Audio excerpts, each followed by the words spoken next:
brought to you by Nova शुद्ध घी। जब जब खाए दिल खुश हो जाए, सदियों का नोवा शुद्ध देसी घी, सपना स्वस्थ भारत का। I love घी घी घी घी घी घी। नमस्कार, मैं हूं आशुतोष और आप देख रहे हैं एमपी राउंडअप। एमपी राउंडअप में आज बात होगी ग्वालियर की, बात होगी सिंधिया की, बात होगी ग्वालियर सांसद भरत सिंह कुशवाहा की। ग्वालियर में आजकल कोल्ड वार चल रहा है। कथित तौर पर यह कोल्ड वार है सिंधिया और नरेंद्र सिंह तोमर के बीच। सिंधिया इन दिनों ग्वालियर में काफ़ी सक्रिय हो गए हैं। वो ग्वालियर के विकास कार्यों की समीक्षा कर रहे हैं और बैठकें ले रहे हैं, लेकिन इन बैठकों में नरेंद्र सिंह तोमर गुट के माने जाने वाले ग्वालियर सांसद भारत सिंह कुशवाहा शामिल नहीं हो रहे हैं। हालांकि पिछले दिनों ग्वालियर सांसद भारत सिंह कुशवाहा ने भी एक बैठक की। ये बैठक भी विकास कार्यों की समीक्षा को लेकर थी, लेकिन इसमें सिंधिया समर्थक मंत्री शामिल नहीं हुए। ऐसे में साफ है कि ग्वालियर में बीजेपी गुटबाजी चरम पर है। सवाल यह है कि आखिर ये गुटबाजी कब तक रहेगी। ज्योतिरादित्य सिंधिया वैसे तो सांसद हैं गुना के, लेकिन वो ग्वालियर में ज़्यादा दिलचस्पी ले रहे हैं। इस पूरे मामले पर हमारे साथ चर्चा के लिए हमारे साथ जुड़ रहे हैं वरिष्ठ पत्रकार रविंद्र दुबे जी। रविंद्र जी, आपका एमपी राउंडअप में बहुत बहुत स्वागत है। जी नमस्कार।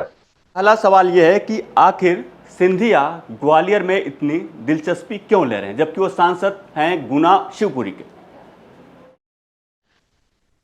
देखिए, सिंधिया जी का जो मूल कार्यक्षेत्र रहा है या उनके परिवार का कार्यक्षेत्र रहा है, जिसे घराने की राजनीति कहा जाता है, वो ग्वालियर ही रहा है।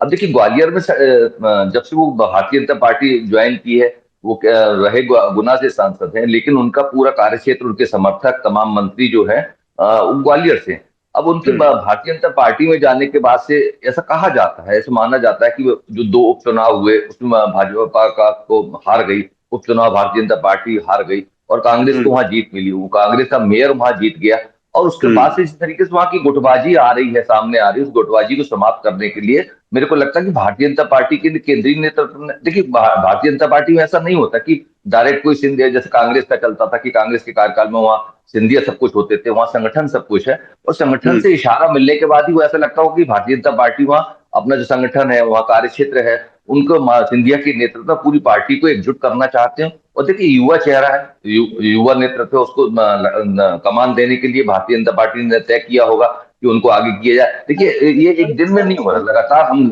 जिस तरीके से वो दौरे कर रहे हैं, जिस तरीके से वो बातचीत कर रहे हैं, पिछले 15 सितंबर को भी लगातार उन्होंने ग्वालियर चंबल के संभाग में हो रही विकास योजनाओं की जानकारी उन्होंने जिस तरीके से दी, लगातार उन्होंने गडकरी को धन्यवाद दिया, करोड़ों रुपए की योजनाओं की घोषणा उन्होंने लागू की। अब देखिए, जो विकास योजना है उसकी समीक्षा केंद्रीय मंत्री कर सकता है, लेकिन जिस तरीके से लगातार कर रहे हैं और उसको लेकर भारतीय जनता पार्टी के जो पुराने कार्यकर्ता हैं या पुराने नेता हैं, उन सब में थोड़ी सी खलबली होना स्वाभाविक है। और देखिए, भारतीय जनता पार्टी में यदि ये हो रहा है तो ऊपर बिना नेतृत्व के, बिना सहमति के, बिना मुख्यमंत्री की सहमति से, बिना प्रदेश अध्यक्ष की सहमति से या केंद्रीय नेतृत्व की सहमति के बिना होना असंभव है। इसलिए भारतीय जनता पार्टी का जो तबका भी नाराज है, कुछ दिनों में यदि उनको लगेगा तो वो सिंधिया के पीछे खड़े दिखेंगे, ये निश्चित मानिए आप।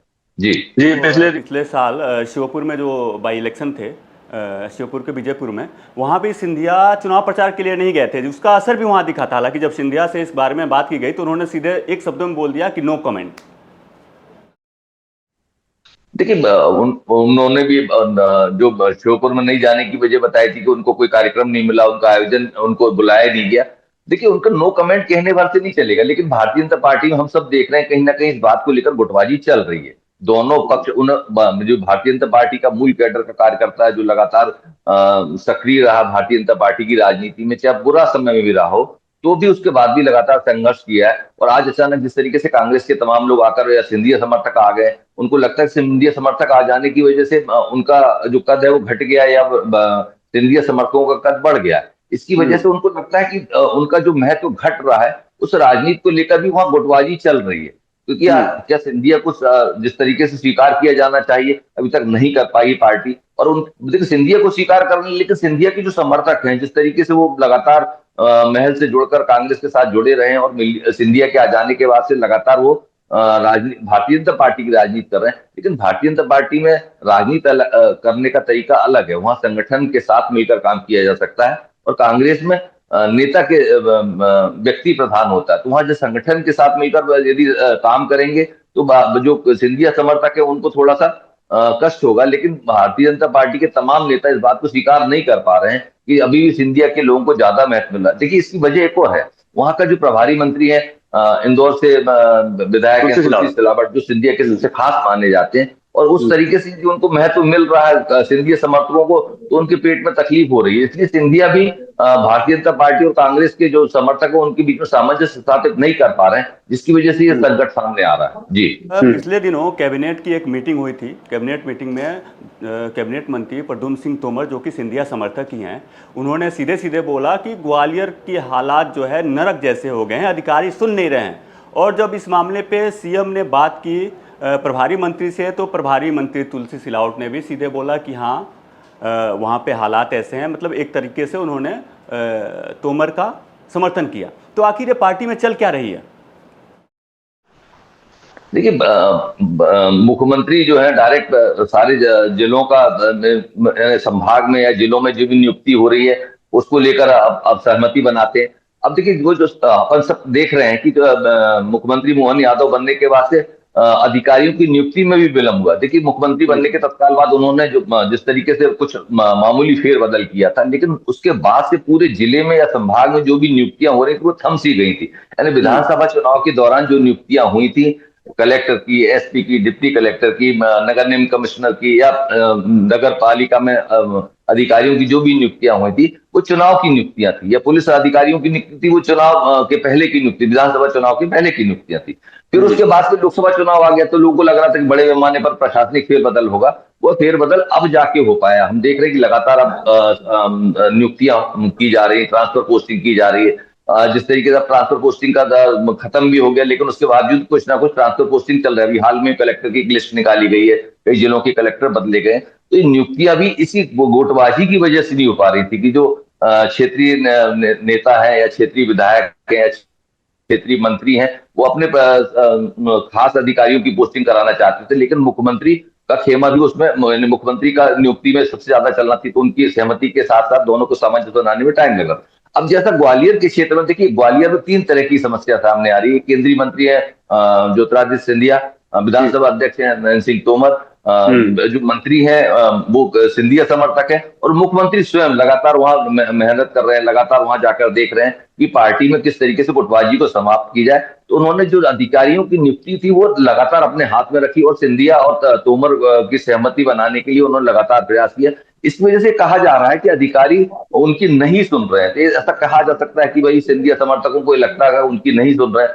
तो अब देखिए, अधिकारियों की मजबूरी होती है, एक साथ 4-4, 5-5 यदि प्रभावशाली नेता वहां पर सक्रिय रहेंगे तो किसके समर्थन में जाएंगे, किसके पक्ष में जाएंगे, या किसके लिए काम करेंगे। तो उनको लगता है कि जो जनता के लिए काम करने लायक योजनाएं लागू करना है वो जनता के साथ काम करते हैं। लेकिन जिस तरीके से अधिकारियों को के साथ मोबिलाइज करने की बात आती है कि बल्कि सिंधिया समर्थकों को मोबिलाइज करना है या तोमर समर्थकों को मोबिलाइज करना है या सांसद समर्थकों को मोबिलाइज करना है, इसको लेकर जो गुटबाजी हो रही है उसमें अधिकारी भी थोड़ा सा फ्रस्ट्रेटेड है, वो परेशान है कि वो किसको लेकर। वो डायरेक्ट एक ही बात करते हैं कि मुख्यमंत्री से बात करके सीधे अपनी कार्य योजना लागू कर देते हैं, जिसकी वजह से मंत्रियों को भी लगता है कि अधिकारी डायरेक्ट सीएम से बात कर रहे हैं। तो सीएम से बात करने की वजह है कि कोई ना कोई कार्य करने की व्यवस्था बनाना पड़ेगी, और व्यवस्था को बनाने के लिए यदि वो विधायकों को या मंत्रियों को इग्नोर कर रहे हैं तो इसमें उनको बुरा लग रहा है। और यही वजह है कि वो सिंधिया समर्थक ये कह रहे हैं कि हमको प्रशासनिक अधिकारी हमारी सुन नहीं रहे और सीधे मुख्यमंत्री के कार्यालय से उनकी चल रही। अब देखिए, मुख्यमंत्री और मोहन यादव और ज्योतिरादित्य सिंधिया की कुछ सामंजस्य होने की बात है कि लगातार वो जिस तरीके से एक्स पर लिख रहे हैं या सोशल मीडिया पर अपने उनका जो प्रचार चल रहा है उसमें वो कह रहे हैं कि मुख्यमंत्री मोहन यादव के नेतृत्व में मध्य प्रदेश लगातार उत्तरोत्तर प्रगति कर रहा है और नए स्थान को ग्रहण कर रहा है। तो सिंधिया और उनमें कुछ ना कुछ सामंजस्य स्थापित हुआ है, जिसकी वजह से लगातार अब जो है ग्वालियर में सिंधिया एक्टिव दिख रहे हैं। जी पिछले दिनों एमपी तक पॉडकास्ट पे दिग्विजय सिंह ने एक खुलासा किया था कि कमलनाथ की सरकार क्यों होगी। तो उन्होंने ये बताया कि एक विश लिस्ट बनी थी दिग्विजय, कमलनाथ और सिंधिया के बीच में, और उस विश लिस्ट में था कि ग्वालियर चंबल संभाग का जो काम है उसको सिंधिया से पूछ करके कमलनाथ करे, लेकिन उस विश लिस्ट पे काम नहीं हुआ और सरकार गिर गई। तो क्या फिलहाल जो अभी स्थिति दिख रही है उसमें सिंधिया मजबूत होते दिख रहे हैं क्या? स्थितियां दिख रही हैं। जिस तरीके से सांसद भगत सिंह जो जिस तरीके से बयान दे रहे हैं कि वो गुना और शिवपुरी के सांसद हैं, या जिस तरीके से नाराज उनकी बैठक में वो नहीं आ रहे हैं, या उनके समर्थक जो है वो सांसद ने जब विकास कार्य की बैठक की थी उसमें नहीं गए, इससे स्पष्ट दिख रहा है कि गुटबाजी है। और इस गुटबाजी की वजह लगभग कांग्रेस जैसी स्थिति बनती दिख रही थी कि वहां विधायक लेकर वो निकलेंगे नहीं, ये बिल्कुल बात है तय है। भारतीय जनता पार्टी में जाने के बाद निकलना बहुत मुश्किल है। और इसलिए जिस तरीके से कांग्रेस में हुआ था, देखिए दिग्विजय ने जो खुलासा किया बिल्कुल सही बात बताई उन्होंने कि वो अधिकारियों की पोस्टिंग को लेकर उस मतभेद था कमलनाथ और सिंधिया के बीच में। हालांकि देखिए ये भी कहा जाता है कि गुना में जिस तरीके से वो एक छोटे से कार्यकर्ता से पराजित हो गए थे, उसका फ्रस्ट्रेशन भी उनके अंदर था और लगातार वो चाहते थे कि भाई वो गुना और शिवपुरी में यदि अपनी स्थिति बनाए रखना, जिस तरीके से भारतीय जनता पार्टी के संगठन ने वहां काम करके सिंधिया जी को लंबे बहुमतों से पराजित कर दिया था, इसलिए उन्होंने भाजपा में जाने का रास्ता चुना।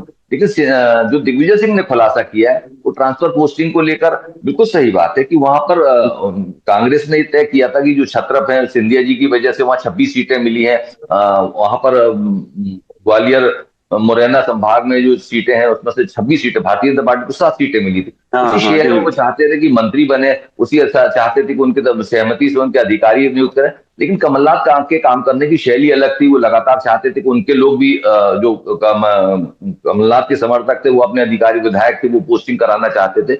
इस बात को लेकर दोनों मतभेद हुए और वो मतभेद इतने गहरा आ गए कि वो भारतीय जनता पार्टी में चले गए और सरकार गिर गई।